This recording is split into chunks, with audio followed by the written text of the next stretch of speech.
Hello viewers, स्वागत है आप सभी का मेरे यूट्यूब चैनल स्कूल ट्यूशन गुरुजी में। तो बच्चों, आप सभी को पता है कि डीओई यानी डायरेक्टरेट ऑफ एजुकेशन ने हर क्लास के लिए कुछ सैम्पल पेपर्स को तैयार किया है और वो सैम्पल पेपर्स आपको बताएंगे कि मिड टर्म में आपका जो एग्ज़ाम है वो किस तरीके का आना है। तो ये जो आपका करंट सेशन है यानी 22-23 के लिए जारी किया गया है और ये 2.5 घंटे का पेपर होने वाला है बच्चों आपका, जिसके मार्क्स हैं वो 60 मार्क्स का है। अब इसे पहले समझ लेते हैं कि ये पेपर आपका होना किस तरीके से है। तो अगर समझने की बात करें तो आपको ए, बी और सी, आपको सेक्शन मिलेंगे 3 सेक्शन, ए, बी और सी। ए वाले में आपको objective type, one word type, इस तरह के वन सेंटेंस टाइप क्वेश्चन मिलेंगे।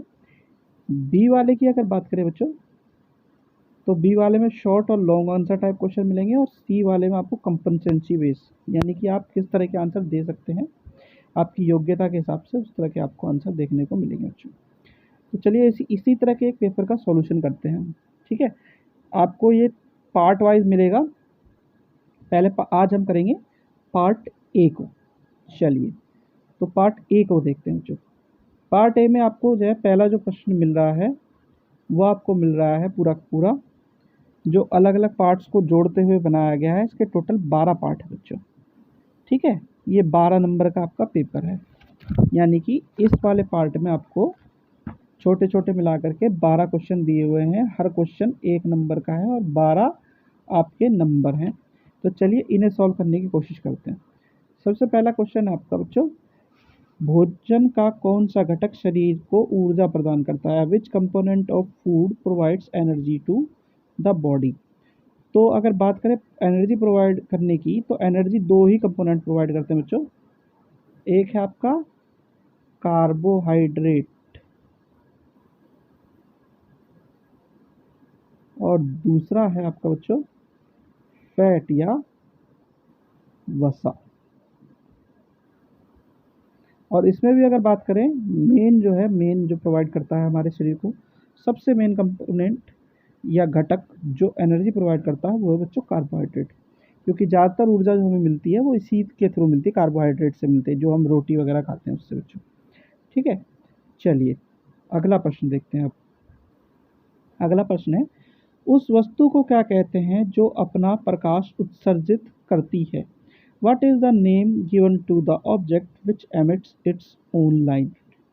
तो ऐसे ऑब्जेक्ट्स को बच्चों हम क्या कहते हैं? Luminous object. Luminous object. और हिंदी में क्या कहते हैं बच्चों से? हिंदी में बोलते हैं प्रतिदीप्त वस्तुएं। प्रतिदीप्त वस्तुएं। ठीक है बच्चों, चलिए अगला प्रश्न देखते हैं।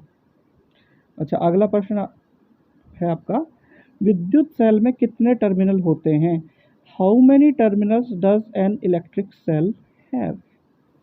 तो बच्चों, विद्युत सेल में 2 टर्मिनल होते हैं।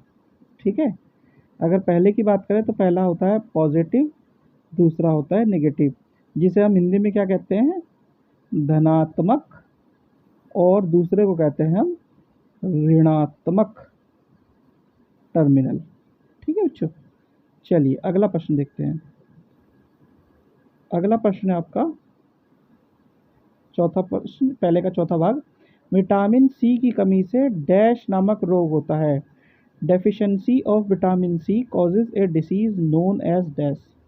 तो इस डिसीज का नाम है बच्चों स्कर्वी। हिंदी में भी इसे ऐसे ही लिखा जाएगा बच्चों से, स्कर्वी। ठीक है बच्चों, फिर है 5वां पार्ट इसका, प्रकाश डैश रेखा में गमन करता है। Light travels in A dash line. तो ये क्या आएगा बच्चों? ये आएगा आपका स्ट्रेट, यानी सीधी रेखा में गमन करता है वो। ठीक है बच्चों, चलिए अगला प्रश्न देखते हैं। अब ये छठा भाग है, पहले का छठा भाग है।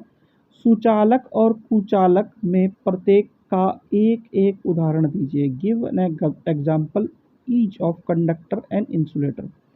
तो बच्चों पहले तो ये एक बात समझ लीजिए, कंडक्टर या सुचालक कौन से होते हैं? जो अपने अंदर से बिजली को आने जाने देते हैं वो होते हैं सुचालक या कंडक्टर, और जो अपने अंदर से बिजली को जाने नहीं देते वो क्या कहलाते हैं? इंसुलेटर या कुचालक।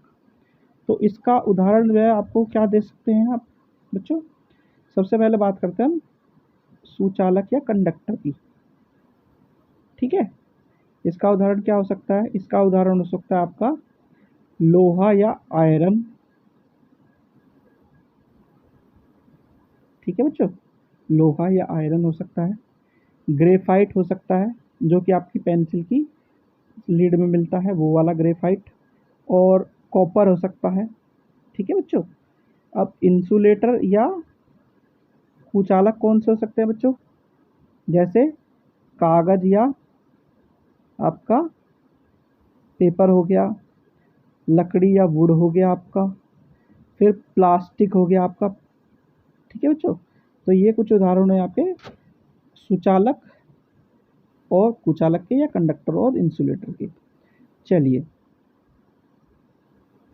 अगला प्रश्न आपका प्रश्न नंबर 7। प्रश्न नंबर 7 क्या कहता है? दिए गए विद्युत परिपथ में धारा की दिशा दर्शाइए। Show the direction of current in the given electric circuit. नीचे एक सर्किट दिया हुआ है, उसमें हमें विद्युत धारा कैसे प्रवाहित हो रही है ये बताना है।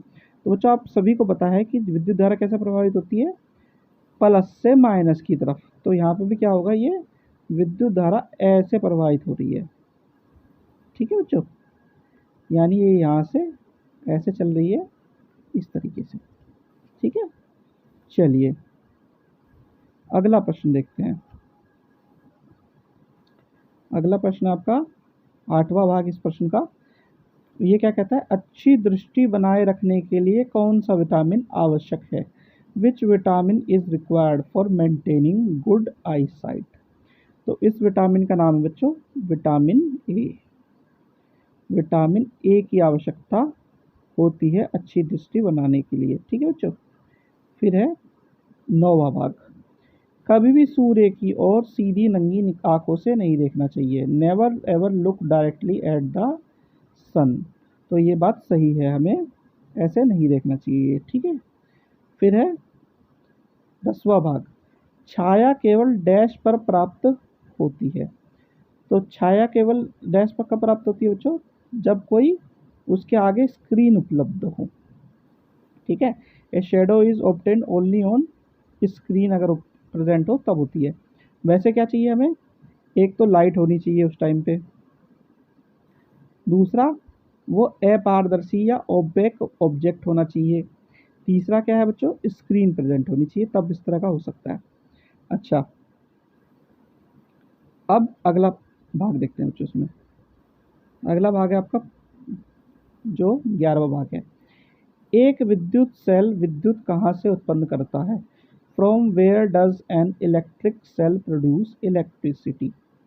तो अगर इलेक्ट्रिक सेल या विद्युत सेल की बात करें तो उसमें क्या होता है? जो आपके यहाँ घरों में सेल होता है उसमें केमिकल रिएक्शन या रासायनिक अभिक्रिया होती रहती है, क्योंकि उसमें क्या होता है? केमिकल या रसायन प्रेजेंट होता है। तो इससे क्या होता है?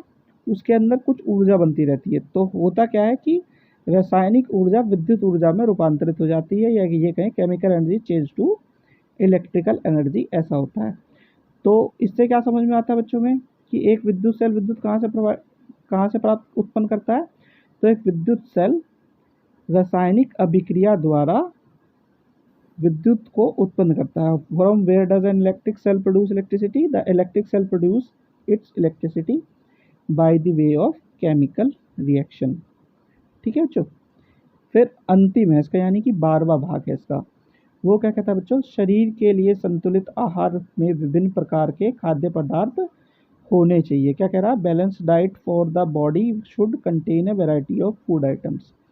तो ये क्या कहना चाह रहा है कि वेराइटी ऑफ फूड आइटम्स होने चाहिए या खाद्य पदार्थ होने चाहिए किसी भी बैलेंस डाइट के लिए। तो ये सही है, क्योंकि अगर अलग अलग वैरायटी के फूड आइटम खाओगे तो उससे किसी एक फूड आइटम की हमें कमी नहीं होगी, ठीक है ना। तो ये बात सही है, इसका आंसर है ट्रू। तो बच्चों ये था भाग ए। भाग बी के लिए आपको नेक्स्ट वीडियो में का इंतजार करना पड़ेगा। आशा करता हूँ आपको वीडियो अच्छी लगी होगी। अगर वीडियो अच्छी लगी हो तो चैनल को सब्सक्राइब करें, वीडियो को लाइक करें, शेयर करें। Thank you.